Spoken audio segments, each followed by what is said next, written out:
बंदाए परवरदिगार अहमद नबी दोस्तारे चारियारी अताबा औलाद अली मज़हबे हमेदार मिल्लत हज़रत खलील साए से साया वली सिद्दीक़ हुस्न कमाल मुहम्मद फारूक सिल्लजा हो जलाले मुहम्मद उस्मान जाए शमाए जमाले मुहम्मद हैदर बहार बाबे साले मुहम्मद सल्लल्लाहु अलैहि वसल्लम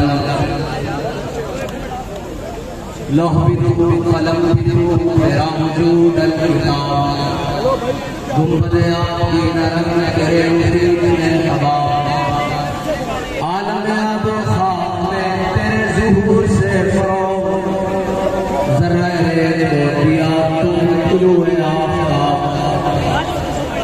शौकत सैदर सलीम तेरे जलाल की नमूर फक़्रे जुनैद बायज़ीद तेरा जमाल बेनक़ाब तेरी निगाह नियाज़ से दोनों मुराद पा गए अक़्ल ग़ियाब मस्तूर इश्क़ हुज़ूर व इज़्तिराब शौक़ तेरा अगर न हो मेरी नमाज का इमाम मेरा क़याम भी हिजाब मेरा सुजूद भी हिजाब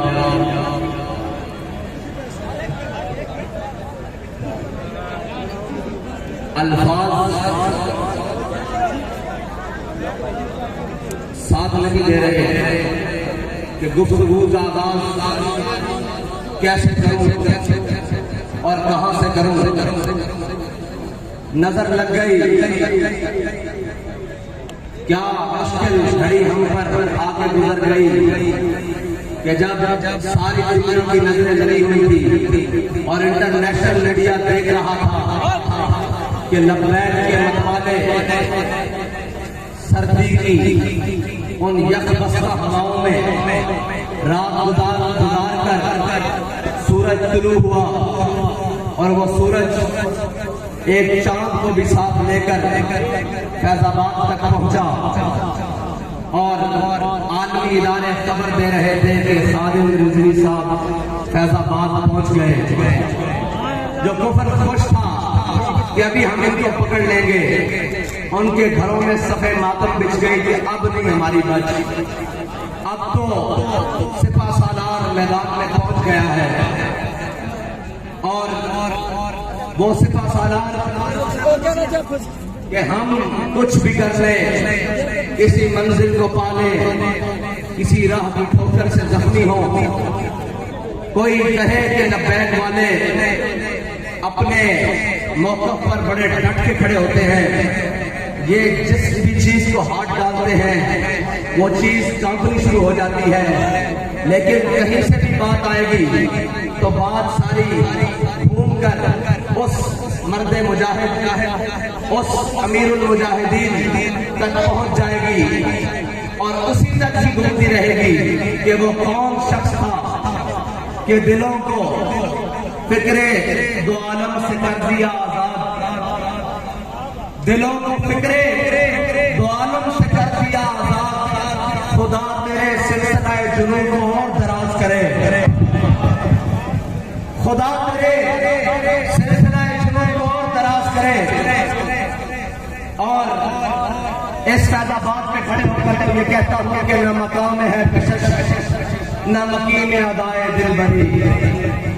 कोई कैसे पाँव को रंज दे, कोई तू कराए तेरी गली। बड़ा दुख है, लेकिन एक इत्मीनान बड़ा है। मुझे दोस्त कहते हैं कि उर्दू में बात करें, मैं चंद जुमले कहकर पंजाबी में फिर उर्दू का गाता हूं कि एक गल की चस पड़ी है और गल है कि कहते सारे कि परेड ग्राउंड च जलसा नहीं कर देना, तो इजाजत नहीं है। मैं का नाम साहब और हमें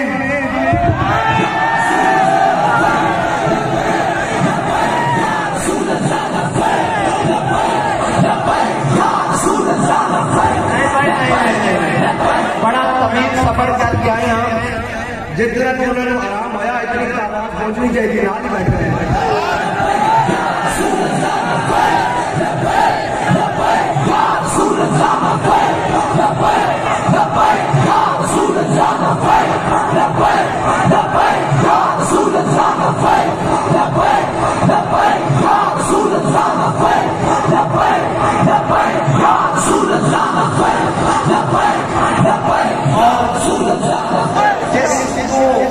हाथ मार के तुसी नवाजन लगे सी,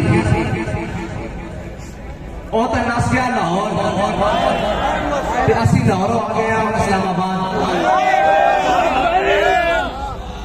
तारीख तो तुसी साढ़े नाल अच्छी तरह वाकिफ हो।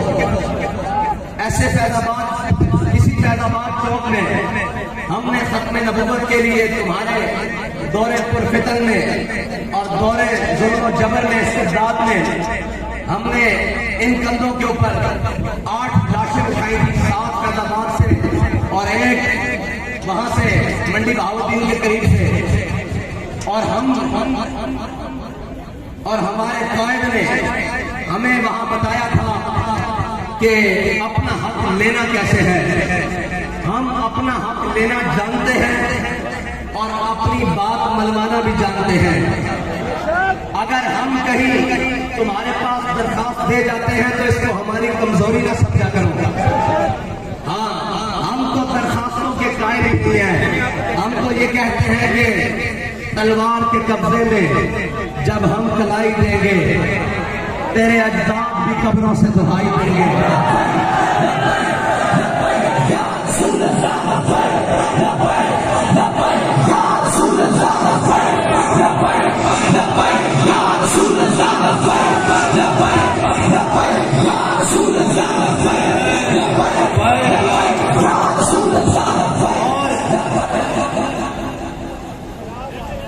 और 1857 से लेकर 1947 तक तारीख रकम पड़ी हुई है। अपने और बेगाने भी लिख गए हैं, मुतासिब तरीन और भी लिख गए हैं कि इस बड़े सदीर में उन उलमा मशाइख, उस अवाम और उस गैरतमंद मुस्लिम नौजवान ने अपना खून दिया, अपना बदन दिया, अपना घर बार छोड़ा, हर कुर्बानी देकर अंग्रेज को, गोरे अंग्रेज को इंग्लिस्तान भागने पर मजबूर किया।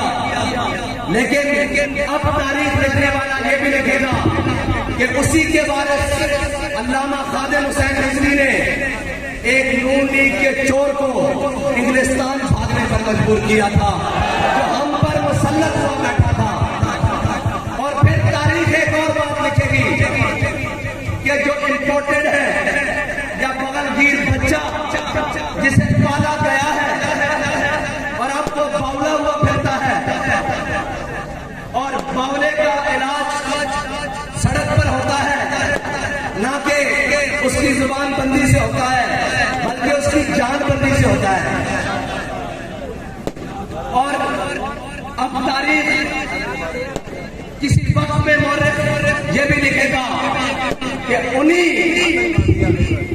मुजाहिदीन आजादी के वारसों ने इसी पाकिस्तान, इसी खिताए बरे ज़मीन के टुकड़े में, जिसको पाकिस्तान कहा जाता है, जो दिल है, उस दिल के अंदर एक दिल है लाहौर। उस दिल में बसने वाले कौमे के मतवालों ने इन तमाम चोरों को फिर लंदन भागने पर मजबूर किया है। मुझे खबर मिली है कि उसे लाने की कोशिश की जा रही है। अगर तुम उसे लाओगे तो मैं लाने वालों से कहता हूं तुम अब के उसके साथ जाओगे। अब इस कौम में गुंजाइश नहीं बची। इस कौम के अंदर अब इतनी सख्त बाकी नहीं रही कि अब तजर्बों पे तजर्बे किए जाए इसके ऊपर। अब हक का रास्ता बिल्कुल वाज़ेह है और हक बात बिल्कुल वाज़ेह है। इससे किसी को खुशी होती है तो 100 बार हो और किसी को नाराजगी होती है तो 1000 बार हो। अब पाकिस्तान का आखिरी हक हुजूर का दीन है इंशाअल्लाह।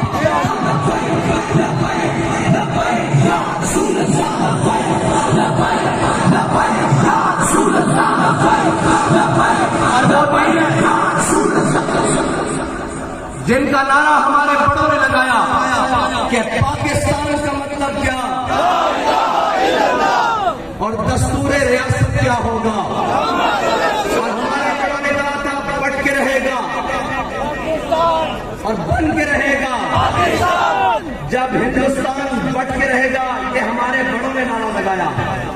और अब हमारे अमीर मुजाहिदीन ये नारा लगा कर गए हैं कि हुजूर के दीन ने तख्त पर आना है। इंशाअल्लाह ये आकर रहेगा।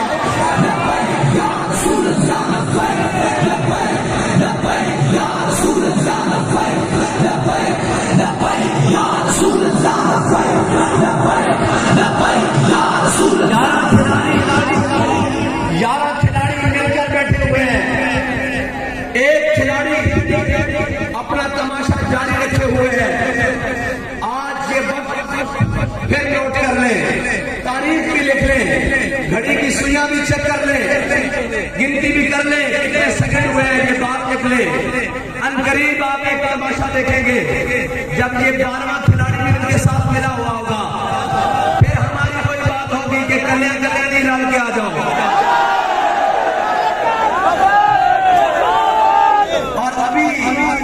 इन यारों के नुमाइंदे ने जोर लगाया है, हमने अभी जोर नहीं लगाया। हम तो पहले बेमसीना और आजिज़ाना अंदाज में फैज़ाबाद तक लाए हैं, वरना हमारा अंदाज ये नहीं है। और ये याद रखना, नामूस रिसालत के लिए अल्लाह ताला को बात पसंद पड़ी है। हमारे बाबा जी ने कहा था कि जिस दिन मलून सलमान रुश्दी अपने अंजाम को पहुंचेगा, उस दिन हम तारीखी जलसा करेंगे।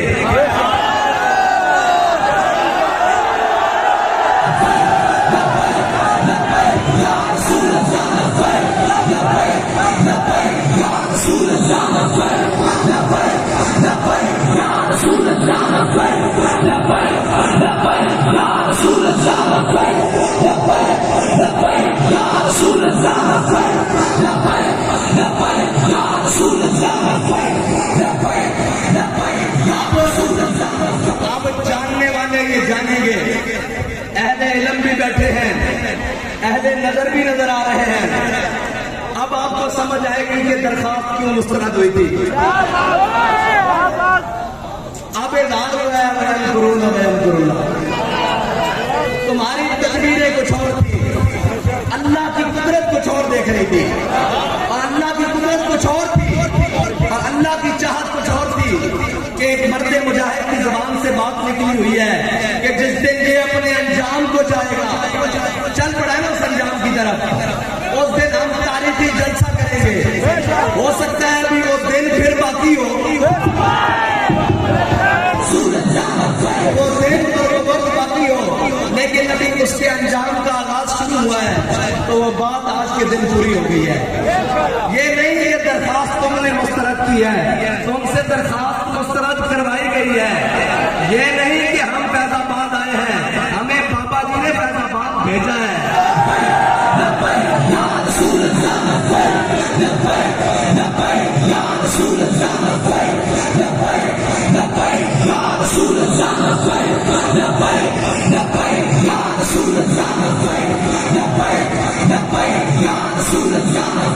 मौसम की गर्मी भी है।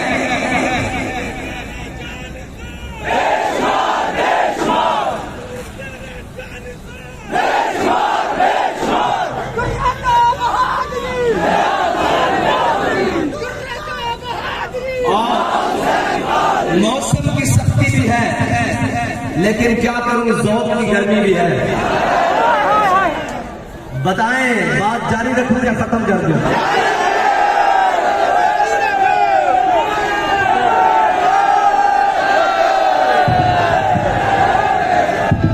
आप ये समझ रहे होंगे कि आज मैं और अंदाज में तकरीर कर रहा हूं। अंदाज और नहीं है, आज मैं पुरबाश हूं अंदर से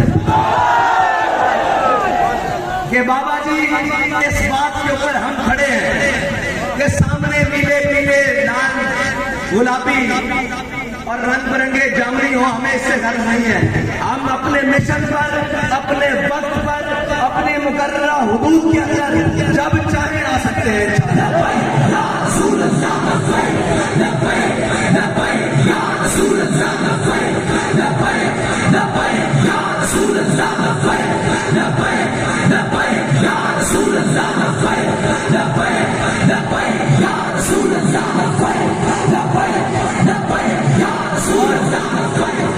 और सुनने वाले सुन ले कि तुम्हारा दुश्मन जिस मुल्क में हो, जहां हो, तुम ड्रोन उड़ाओ, उसे मारो, और तुम फिर बाद में कहो कि हम उस टीम के ऑपरेशन की कामयाबी के लिए बहुत खुश हैं, और ऊपर तक वो जो बाइडन खड़ा होकर प्रेस कॉन्फ्रेंस करे कि हम ऑपरेशन कामयाब होने पर टीम को मुबारकबाद देते हैं। तो याद रखो, तुम्हारा दुश्मन तुम्हारा जाती है, हमारा दुश्मन हमारा नजरियाती है। तुम अगर उसको मुबारकबाद दे रहे हो, तो जिसने कल 15 खंजरों का वार किया है, हम उसको सलाम पेश करें।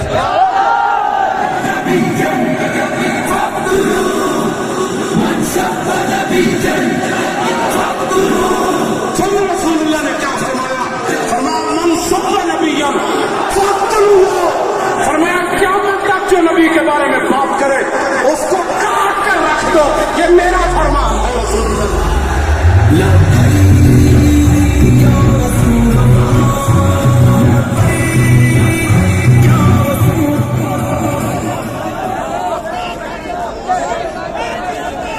और नामूसे रिसालत के लिए मुल्क के अंदर सोशल मीडिया की बदतरीन गुस्ताखी हो रही है, उसके ऊपर उसके लिए जो भी कोई काम कर रहा है और जिस तरह भी कोई काम कर रहा है, हम उसके साथ खड़े हैं।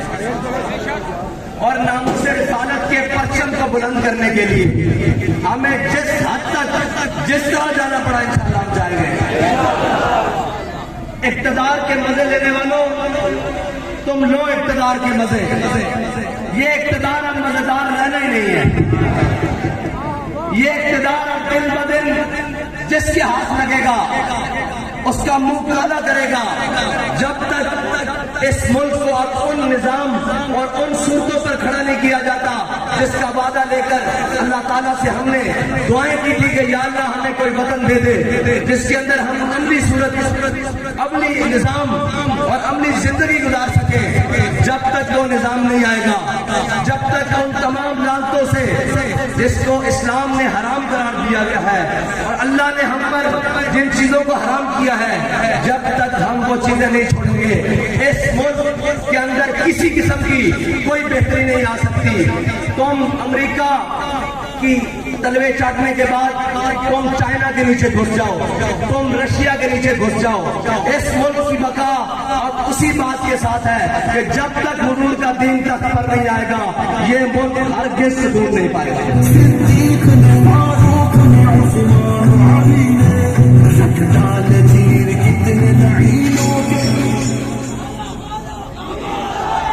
और मैंने आपके सामने जो बाबा जी के लिए ट्रिब्यूट पेश करने के लिए, उनको सलाम अकीदत पेश करने के लिए जो शेर पढ़ा है ना, वो शेर आम बंदे का नहीं है। वो शेर मौलाना हसरत मोहानी का है कि दिलों को फिक्रे दो आलम से करके आजाद, दिलों को फिक्रे दो आलम से कर दिया आजाद। सच्ची बात यह है कि इस नजरिए को समझने के लिए सिर्फ मुताला पाकिस्तान की जरूरत नहीं है। इस नजरिए को समझने के लिए 1857 से लेके 1947 तक बच्चों को पढ़ाने की जरूरत है कि हमने कितनी मुश्किलें, कितनी कुर्बानियां देकर ये वतन हासिल किया है। ये वतन ऑस्ट्रेलिया में जाकर जजीरे खरीदने के लिए हासिल नहीं किया। ये वतन को दिन रात आइन तोड़ने के लिए हासिल नहीं किया। ये वतन को सरदारियों और शरीफों की जनाब तजर्बागाह और उनके खानदानों को नवाजने के लिए हासिल नहीं किया। और ये वतन इसलिए नहीं हासिल किया कि एक खिलाड़ी को जनाब हवा भरकर वजीर आजम बना दिया जाए और जब उसके मफादात खत्म हो लोग कहते हैं जी आपके ऊपर भी बड़ा जुल्म हुआ है, आपने कभी ऐसी कोई बात नहीं की, बाबा जी ने भी बड़े जुल्म सहे। मैंने कहा है याद रखना, किरायादार मकान को नुकसान देता है, मालिक मकान कभी अपने मकान को नुकसान नहीं देता। ये सारे किरायादार हैं और ये किरायादारों ने जब इनको मफाद मिला और जब इनको इनके जाती मफाद को ज्यादा आई तो इन्होंने मुल्क के खिलाफ भी भौंकना शुरू कर दिया, मुल्क के असासों के खिलाफ भी भौंकना शुरू कर दिया, अंदरूनी और बैरूनी इमदाद लेनी शुरू कर दी। और जनाब आप कहते हैं कि हमारी लॉबिंग की जाए अमेरिका में लॉबिंग। मैंने कहा तुम्हें अमेरिका में लॉबिंग करने की जरूरत क्या है? अमेरिका ने तो लॉबिंग करने के लिए तुम्हें हम पर मुसल्लत किया है। और अल्लाह ताला बड़ा गालिब हिकमतों वाला है, उसने जर्रा जर्रा करके तार तार करके तुमने जो लिबास और जो तुमने रंग चढ़ाया हुआ था रियासत मदीना के नाम पर और जो तुमने ड्रामेबाजी लगाई हुई थी कि जनाब इस मुल्क के अंदर हम वो निजाम देखना चाहते हैं जो रियासत मदीना का है, इस तसव्वुर पर अल्लाह ने तार तार करके एक एक तार उतार कर तुम्हें चौक में नंगा कर दिया है। और तुम बातें करते थे तहरीक लब्बैक पाकिस्तान को, और एक ना हजार की बात कर रहे थे। कोई उसने कहा है तहरीक लब्बैक पाकिस्तान को चाहिए कि वो इमरान खान के झंडे के नीचे आ जाए। मैंने कहा इमरान खान का झंडा और एजेंडा अमरीकी है, अमरीकी इम्पोर्टेड है। और जनाब वो एजेंडा है जो यहूदी चाहते हैं। एजेंडा जरा मैं तुझे बताता हूँ, तहरीक लब्बैक पाकिस्तान का एजेंडा भी इस्लामी, इसका झंडा भी इस्लामी, और जो झंडे में डंडा है ना वो भी इस्लामी है।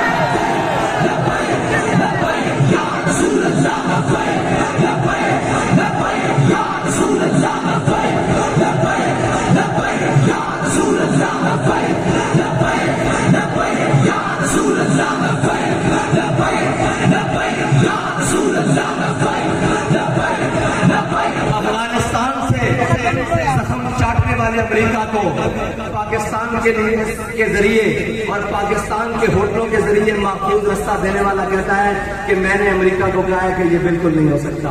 शर्म नहीं आती? डूब के नहीं मरते। और अभी कुछ लोग ये कहते थे, बात ये थी कि जिस दिन रिहाई हुई उन्होंने कहा कि हमने तहरीक लब्बैक के अमीर का सॉफ्टवेयर अपडेट कर दिया है।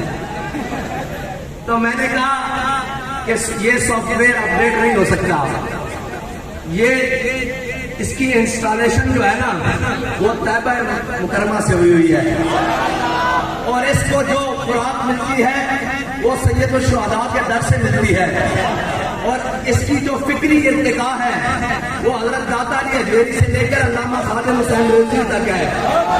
इसको कहीं किसी अपडेशन की जरूरत नहीं है। अब मैं 8 दिनों बाद देखूंगा कि जनाब लोगों का हाल क्या होगा। आपने नरम बिस्तरे और नरम गजाएं खाई है किबला, कभी ठंडी रात इस फैजाबाद के इस मकाम पर नहीं गुजरी और कभी आपको पता ही क्या हो कि तहरीकें और कुर्बानियां कहते किसको हैं। हमारे बड़ों ने तहरीकें चलाई और हमारे बड़ों ने बताया कि कहते किसके हैं। जब अल्लामा दस्तार खान न्याजी को माशाअल्लाह एडमिनिस्ट्रेटर के सामने पेश किया ना, तो उसने बड़ा आकड़ के इनमें बड़ी आकड़ होती है, ये वर्दी वाले हो इनमें भी बड़ी आकड़ होती है। तो अल्लामा साहब ने जो उनको जवाब दिया है ना, वो इन सब के लिए बड़ा पैगाम है। वो कहने लगा, न्याजी साहब मैंने सुना है आपकी जिंदगी तारीखें चलाते हुए गुजरी है। तो मौलाना न्याजी ने कमाल जवाब दिया, अल्लाह करोड़ों रहमतें उनकी कब्र पर नाज़िल फरमाए। मौलाना न्याजी कहने लगे, ओए अगर न्याजी तारीखें ना चलाता तो तू यहाँ वर्दी पहन के ना बैठ कर खड़ा होता, बल्कि अनारकली के चौक में घंटरियां बेच रहा होता। अगर अल्लामा खादिम हुसैन रिजवी इस कौम की सिमत और जहद दुरुस्त करके ना जाते ना, तो जो आज भोंकते हैं ना कि इन्होंने तशद्दुद का रास्ता अपनाया है, इन्होंने ये किया है, मैं उनसे कहता हूँ तुम्हारे बच्चे अल्लाह अकबर कह न रहे होते, बल्कि इस्लामाबाद में किसी मंदिर के अंदर बैठकर किसी मूर्ति की पुजारी कर रहे होते, या अपने गलों में सलीबे लटकाकर और जनाब दाएं बाएं फिर रहे होते। अल्लामा खादिम हुसैन रिजवी की दीनी गैरत दीनी खिदमत में ये बात की है कि अब तुम्हारे घर में भी छोटे छोटे बच्चे सिखा दे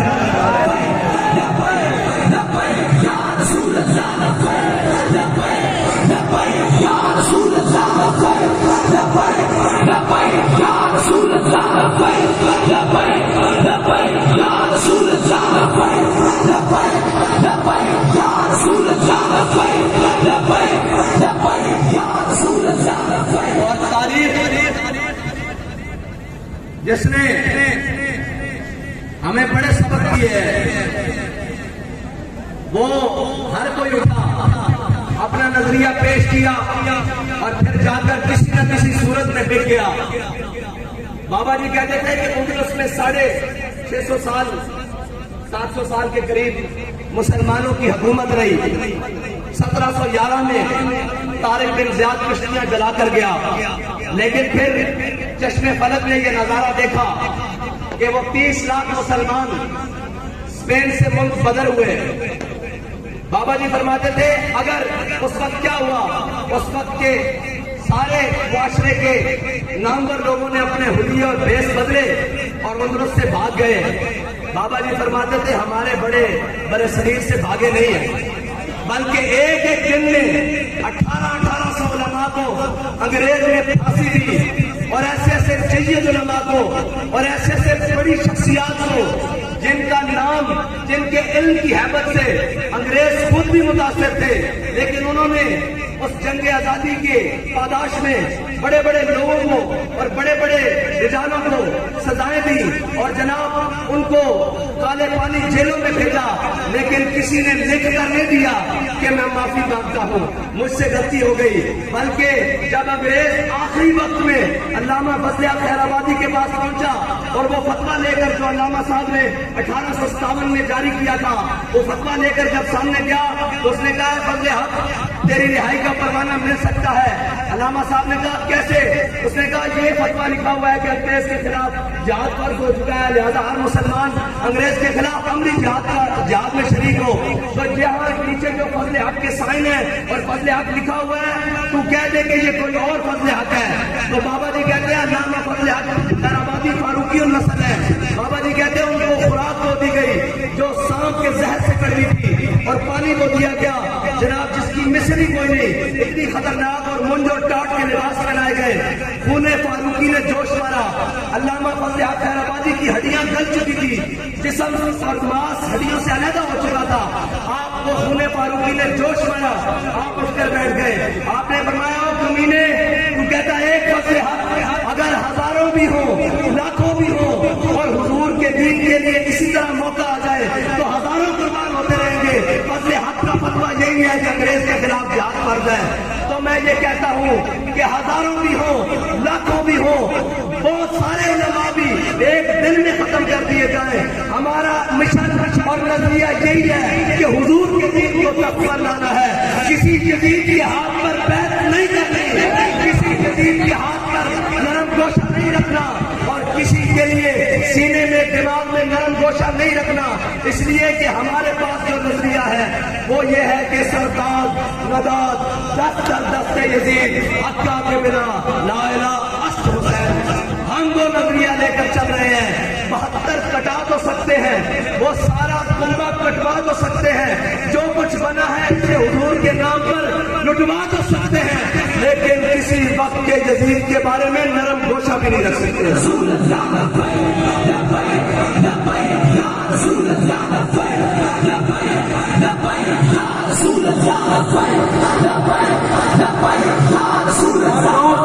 और लोग कहते हैं कि आप कब जीतेंगे?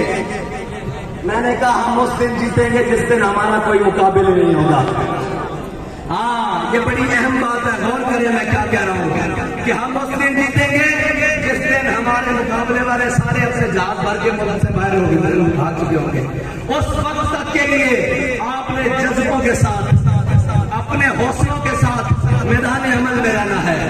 ओए हमारा वजूद ही इनके लिए काफी है अल्लाह के बंदों। हाँ, इनको डर क्या है?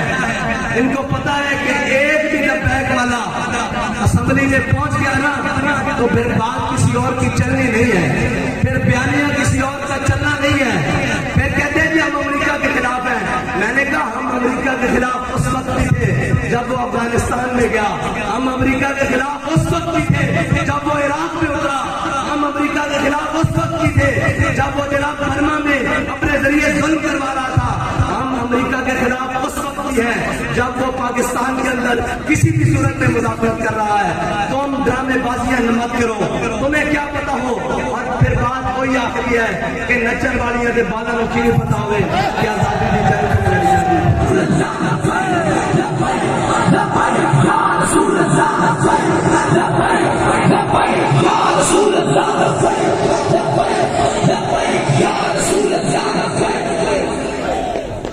और आज पाकिस्तान को 75 साल मुकम्मल हो गए और पाकिस्तान की उम्र इस वक्त 75 साल है और रियासतें वक्त गुजरने के साथ, मुल्क वक्त गुजरने के साथ, वतन वक्त गुजरने के साथ मजबूत होते हैं, लेकिन इन जालिमों ने, इन बेशर्मों ने, इन बेगैरतों ने हमारे पाकिस्तान को इस वक्त 75 साल बूढ़ा शख्स बना दिया है। आप और मैं यहाँ अहद करने के लिए आए हैं कि इंशाअल्लाह इस वतन अजीज को मिसाली मुल्क बनाएंगे और इसकी कहते हैं हम तरक्की के नाम पर आए हैं। मैंने कहा जो तनज़्ज़ुली तुमने इस मुल्क की है कोई कर ही नहीं सका। और इस वक्त एक पूरी लाइन है, सब तजर्बे हो रहे हैं। आप देखिए जरा गौर से, इस मुल्क का सदर पीटीआई का, इस मुल्क का वजीर आजम मुस्लिम लीग नून का, इस मुल्क का वजीर खारजा पीपल्स पार्टी का, इस मुल्क का जनाब सूबाई दारुल हुकूमत खैबर पख्तूनख्वा का वजीर आला पीटीआई का, सूबाई दारुल हुकूमत पंजाब का वजीर आला काफ लीग का। कोई जमात बाकी रही है? एक जमात रह गई है।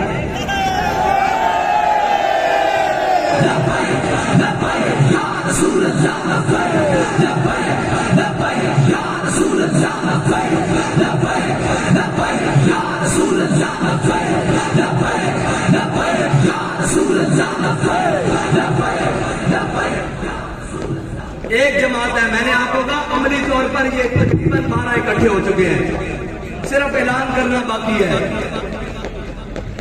और फिर उसके बाद इस वक्त जो हमारे कश्मीर के साथ किया जा रहा है, इतने नाहंजार और इतने बेअकल लोग शायद ही पाकिस्तान की तारीख में कभी आए। हमेशा गलत फैसला, हमेशा गलत साइड चुनी है।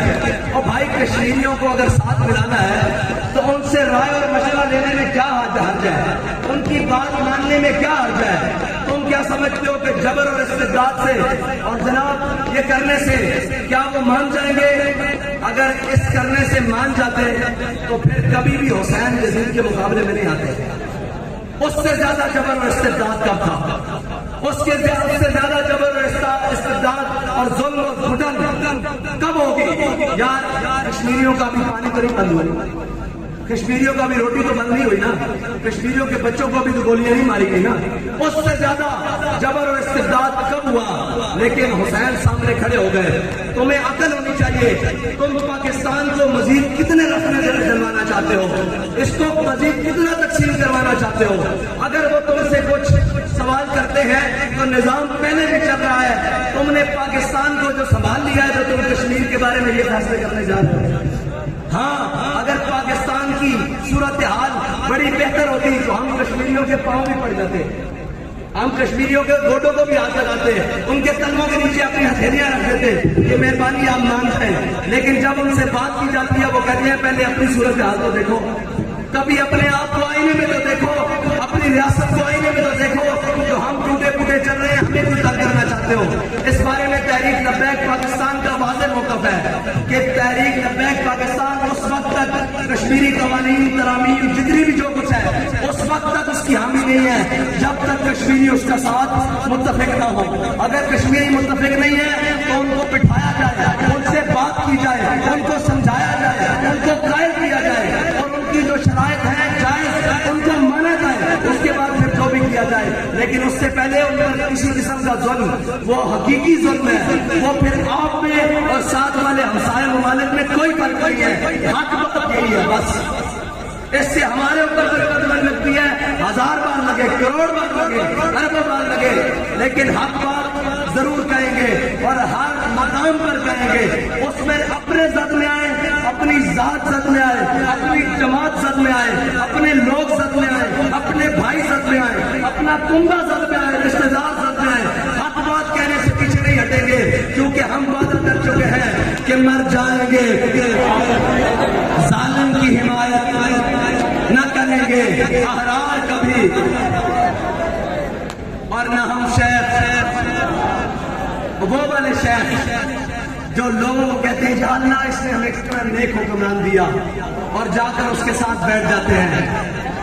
ओए, हज़रत उमर से किसी ने पूछा था, हज़रत उमर ने किसी से पूछा कि बताओ इस्लाम कब गिरेगा, इस्लाम को कब नुकसान पहुंचेगा? गिरेगा मतलब कि कब इसको नुकसान पहुंचेगा, नुकसान पहुंचने का अंदेशा होगा। उसने कहा मैं नहीं जानता। हज़रत उमर ने फरमाया ज़ल्लतुल आलिम, जब आलिम फिसल जाएंगे।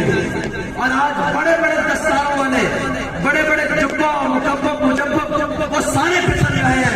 सलाम उसकी सोच पर जिसने हमें इतनी पुख्तगी से फिक्र और सोच दी है कि हमारे सामने कोई कैसा भी बनाकर खड़ा हो, हम अपनी जात पर जुल्म करवाकर उसको नंगा खून कर देते हैं।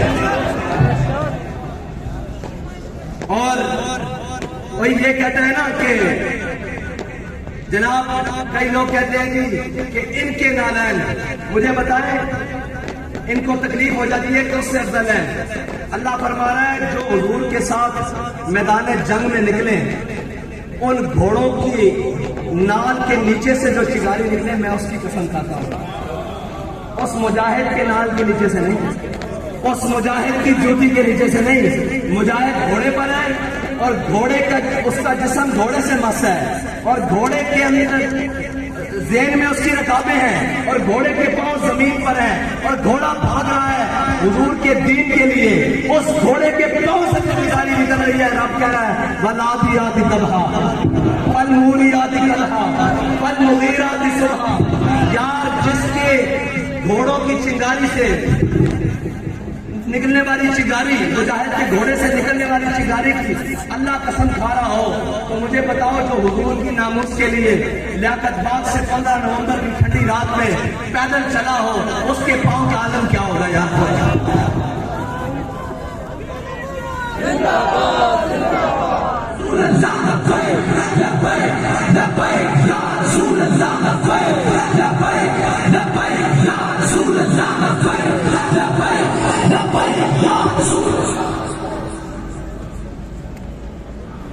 जो सारी हिम्मतों को बाला ताक रखकर अपने कुंबे को मैदान करबला में लेके जाए, उसे हुसैन कहते हैं।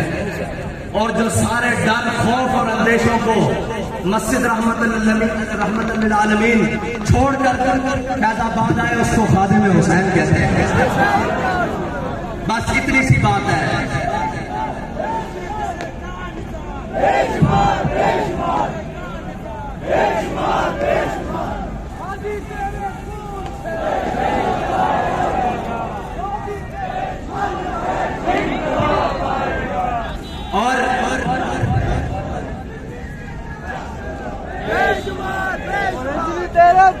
निशान, तेरे जान निशान। ये याद रखना कि तहरीक लब्बैक पाकिस्तान के नौजवानों, तहरीक लब्बैक पाकिस्तान के कारकुनान, तुम सिर्फ इस मिल्लत की नहीं पूरी उम्मत की उम्मीद हो।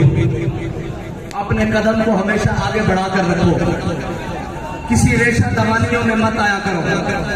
ये अल्लाह की हिकमतें हैं। कोई हमारी मुखालफतें कर रहा है, कोई हमें बुरा कह रहा है, वो किसी भी भेष में है, वो किसी भी हालत में है, उसको पता नहीं है कि अल्लाह ताला घेर घेर कर इनको मैदान में ला रहा है। और लब्बैक वालों को तो परवाह ही नहीं, लोग तो मोटे पे धोती रख के हर वक्त मैदान में खड़े हैं।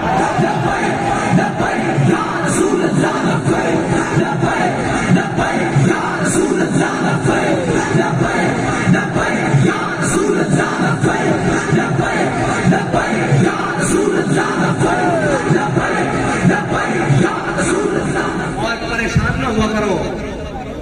मुसव्विर पाकिस्तान अल्लामा डॉक्टर मोहम्मद इकबाल कहता है कि तेरी ख्वाब में है अगर शरर तो ख्याल फक्र व गिनान कर। अब तो बेगाने भी तुम्हारे बारे में ये कहते हैं कि इनको सवारियां ना भी मिली ना, ये पैदल भी पहुंच जाएंगे। याद रखना, जब तक जज्बा कायम होता है उस वक्त तक फौजें ना भी हो। राडर 1 लाख जबल अकबर पर फौज लेकर खड़ा था, तारिक बिन ज़ियाद 4000 के साथ था। अल्लाह ने मुसलमानों को हमेशा कम तादाद में मदद की है और आज भी उसका कानून फितरत वही है। अपने और बेगाने सारे बाहर बैठकर इस खून लीग के साथ, मैं एक एक का नाम लेकर, बाबा जी तो खैर कर जाते थे, मैं नगा कर दूंगा। हाँ, मैं जानता हूँ सुबह जो नून में थे, रात को पीटीआई में जा रहे हैं, मैं इन सबके किरदार अच्छी तरीके से जानता हूँ। हाँ, हमसे ना खुलवाओ, ये बात बढ़ेगी तो बड़ी दूर तक जाएगी। हाँ, मैं शजर नस्ल खोल के रख दूंगा। हाँ, मेरे साथ नहीं। और जो हम जहाँ बस्ता हवाओं में बैठे थे और जो वहां गर्म हीटरों वाले कमरों में 400 जनाब, वो कहते हैं ना, बाबा जी कहा करते थे कि दुनिया में रहना है तो कुछ पहचान पैदा कर। लिबास खिज़र में यहाँ हजारों नस्ल फिरते हैं। आप भी जरा आंखें खोल के रहा करें। यहाँ बड़े बड़े हुलियों में बड़े बड़े राजन फिरते हैं, दीन के राजन, मिल्लत के राजन, खत्मे नबूवत के साथ गद्दारी करने वालों के याद। मैंने कहा, लोग कहते हैं ये आप तहरीक लब्बैक में आते क्यों नहीं है? मैंने कहा, झंडा तहरीक लब्बैक आमन क्यों है? अल्लाह ताला ने दिल किसी भी इंसान के सीने में 2 दिल बनाए नहीं है, उसने एक दिल बनाया है। इन सबके दिलों में किसी के दिल में नवाज शरीफ की मोहब्बत बड़ी गालिब है, किसी के दिल में जनाब इमरान की मोहब्बत बड़ी गालिब है, किसी के दिल में जरदारी की मोहब्बत बड़ी गालिब है, क्योंकि इनके दिलों में ज़र और माल की मोहब्बत गालिब है। और जिनके दिलों में हुजूर की मोहब्बत गालिब है, ना वो अपनी तादाद देखते हैं, ना अपने वो वसाइल देखते हैं। जब भी मैदान लगे वो हर सूरत में लब्बैक कहते हैं।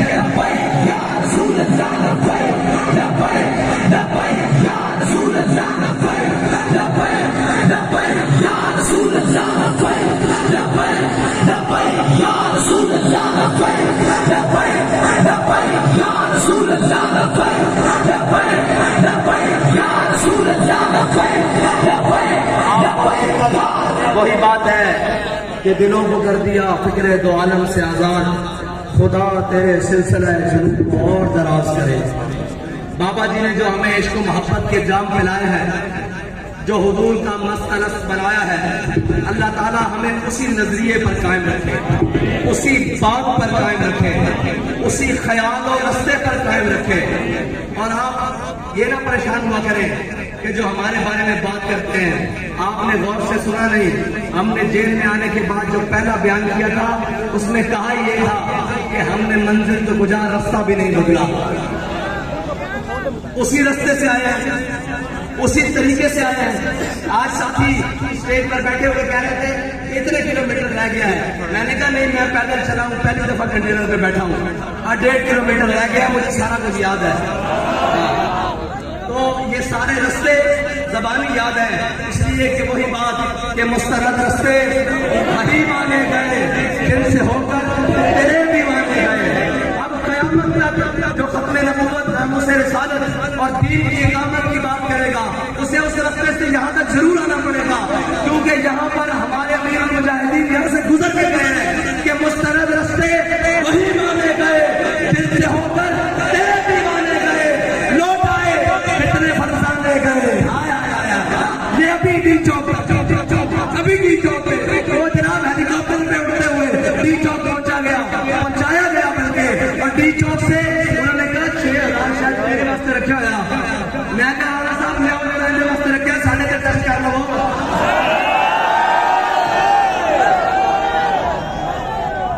असी भी अपना टेस्ट कर लिए कि ढेर नहीं हो गया।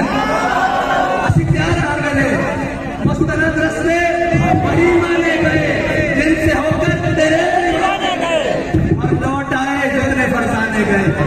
वो जनाब 6 दिन का टाइम लेके उठा रहते, अच्छा 6 दिन पूरे नहीं उठे। असी क्या फैसलाबाद जाना आ गए और लौट आए कितने ताब मंजिल सिर्फ दीवाने गए। अल्लाह को कुछ निस्बत है उस शाख से, सिर्फ फैसलाबाद का ना आया लोगों ने अपने प्रोग्राम बनाए हुए छड़ देते। सुबह छुट्टी है तो उन्होंने जाना सी आना सी अपने तरीके ना जनाब 14 अगस्त को मनाना करने का नहीं आपका निस्बत है कुछ उस शाख से। निकली शादी के दिन निकली और उस शाख पहचाने गए। बस इतनी सी बात है। अल्लाह भाई छोड़ो ये बातें पुरानी है। इशारा मिशारा, इशारा मिशारा नहीं अब अमल है। इशारों किराए वाले और होंगे, हम तो अमलन है। हाँ इशारा किराया जनाब कहता बोलता जहता वो पुरानी बातें हैं। अब अमलन है। और बाबा जी ने सारा कुछ करने के बावजूद मैदान अमल में बता के आया कि तसव्वुफ भी हुजूर की नामूस पे पहरा देना है, शरीयत भी हुजूर की नामूस पे पहरा देना है, इल्म भी हुजूर की नामूस पे पहरा देना है, तदरीस भी हुजूर की नामूस पे पहरा देना है, मदरसा भी हुजूर की नामूस पे पहरा देना है, खाना भी हुजूर की नामूस पे पहरा देना है, पगड़ी भी हुजूर की नामूस के लिए है, जुब्बा भी हुजूर की नामूस के लिए है। ये दस्तार और इज्जत ये नामूस हमारी इज्जत सब कुछ हुजूर की इज्जत के लिए है। ये बाबा जी ने आकर बताया मतलब कोई तसव्वुफ और तदरीस और जनाब और सूफियत के रंग और कोई करता रहे। बाबा जी तो बड़ा सूफी नहीं आना इसे जब किसी को गाल कुछ नहीं होगा तो मेरे को बखरा आ जाए क्योंकि कल कदरे कूले।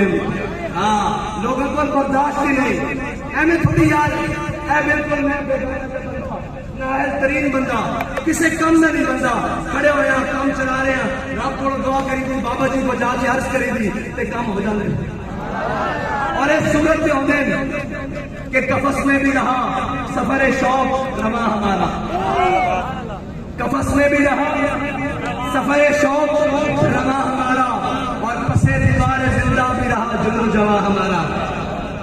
उत्ते चीफ ऑफ स्टाफ कहना करता इदारे हमारी जान है। मैं कहा बस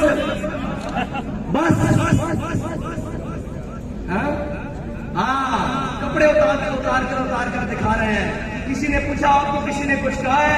मैंने कहा जी किसी ने कुछ कहा है या नहीं कहा। जब भी किसी ने कहा है हमने आगे से यही कहा है कि मारो मारो मारो मारो मेरा इश्क नशे में आया।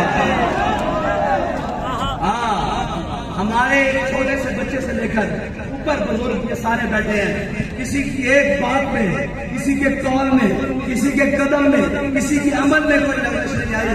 बेटा तुम ये आसानियां समझते थे, तुम्हें पता ही नहीं है कि जनाब जो बात की जाती है ना फिर उसका खुशी से जियत दी जाती है, फिर उसी का खुशी से उसकी जनाब कीमत है जो खुश होकर दी जाती है।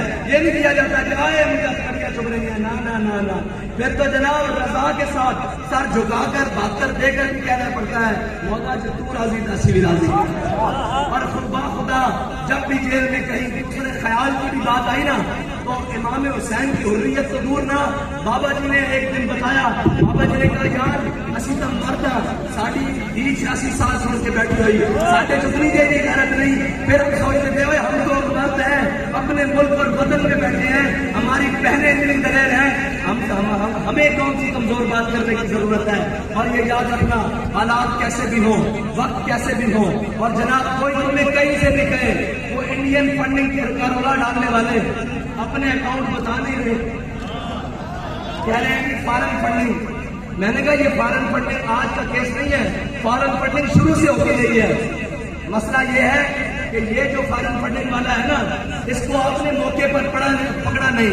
ये याद रखना, पाकिस्तान के मफाद को पीछे छोड़कर दीन की बगावत कर कर तुम जिसको भी पालोगे वो तुम्हारे गले से तुम्हें पकड़ेगा, तुम जिसको भी नवाजोगे वो तुम्हारे गले से पकड़ेगा। क्योंकि हमारा बाबा क्या कर गया है कि पाकिस्तान अल्लाह के राज़ों में से राज है, और जो अल्लाह के राज़ों को छेड़ता है अल्लाह फिर उसको नहीं छोड़ता।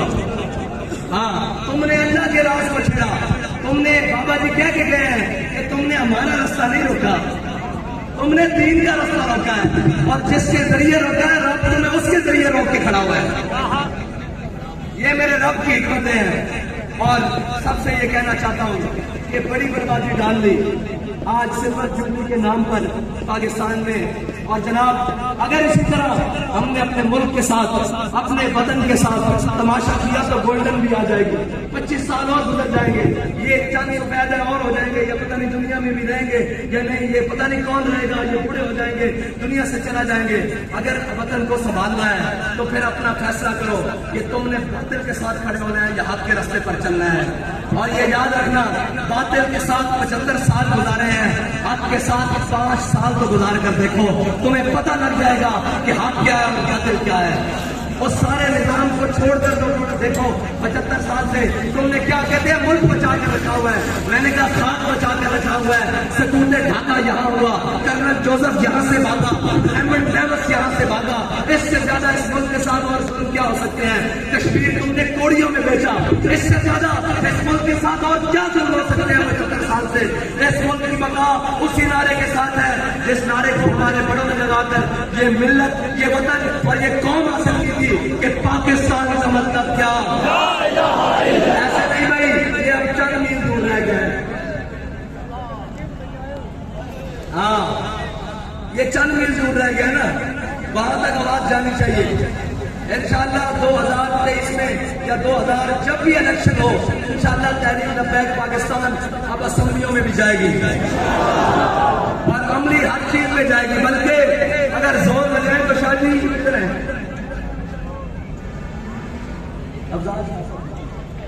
शाह साहब किधर है, अगर जोर लाइए तो हमें बोल जाएंगे इंशाअल्लाह।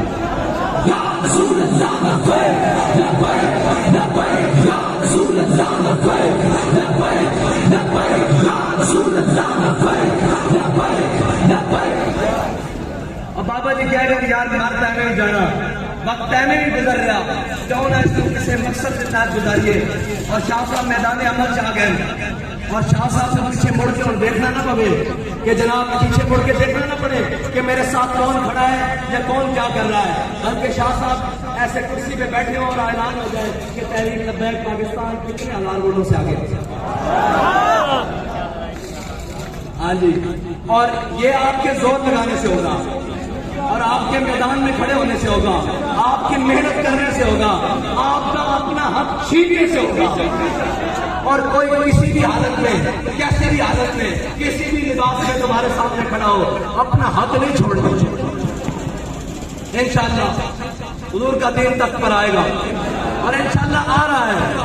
और जो जो उसको रोक रहे हैं वो बारी बारी जलील होते हैं। पाकिस्तान अल्लाह के राज़ों में से एक राज है, इसमें क़यामत कायम रहना है। और इन शहीदों की खून की बरकत से जो पाकिस्तान की क़याम को वक्त दिया गया और जो आज तक दिया जा रहा है, ये याद रखना, क़याम के दौरान जो खून दिया गया था ना, वो खून वो था कि किसी को पता लगा या नहीं लगा, हिजरत के दौरान छुपकर हिजरत कर रहे हैं और सारे कर रहे हैं, और जनाब किसी तरीके से आ रहे हैं, बलवाई हिंदू सिख जो भी आए उन्होंने शहीद कर दिया। बनाने के बाद जो खून दिया जा रहा है वो तो सामने खड़े होकर दिया जा रहा है। गाजियादीन शहीद, मैं वो पिलर के सामने वो जनाब वो चूड़ा निसार चौधरी तो नहीं है ना, वो चूड़े निसार की हवेली के सामने जनाब मैं खड़ा था और वहां पर उस पिलर पर गोली आकर लगी और तीसरी गोली गाजियादीन शहीद को लगी थी। ये याद रखना, हम इसकी बका के लिए आज भी खून दे रहे हैं और हमारा खून इसकी गलियों में बह रहा है और इसकी बुनियादों को मजबूत कर रहा है। ना हम भाग रहे हैं, ना हम भाग कर जाने वाले हैं। इंशाअल्लाह हम सबको इंग्लिस्तान भगाने वाले हैं इंशाअल्लाह। अल्लाह ताला मुझे और आपको हुजूर के दीन के साथ मुखलिस होकर चलने की तौफीक अता फरमाए और हर चीज से बढ़कर अपनी जमात के साथ वफा करने की तौफीक अता फरमाए। आखिर दावाना अल्हम्दुलिल्लाह रब्बिल आलमीन।